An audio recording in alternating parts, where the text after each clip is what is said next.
I am the Tofu Golem. Please enjoy the video. You start by placing the controls: a text box named TXT Search, a button named BTN Search, and a list view or data grid view for results. Then load or bind your data source, a data table, list of T, or a simple array. Once done, wire a basic event handler for BTN Search.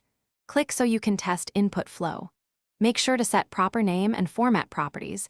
This ensures you reference controls cleanly in code, and it avoids null reference errors when executing the search.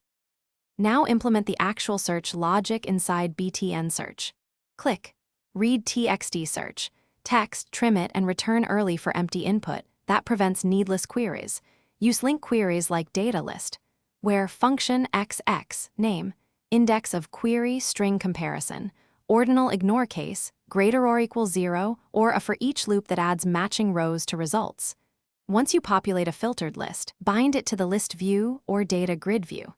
Make sure to update the UI on the main thread, otherwise controls won't. To finish, clear previous results and rebind the filtered collection so duplicates don't accumulate, then set focus back to TXT Search for fast repeated queries.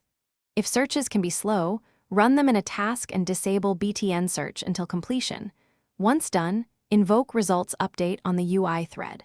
Finally, add try/catch around data access and log exceptions while showing a concise error message to the user.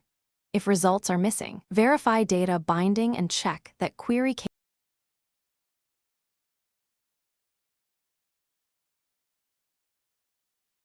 Thanks for watching. Consider subscribing if we helped you today.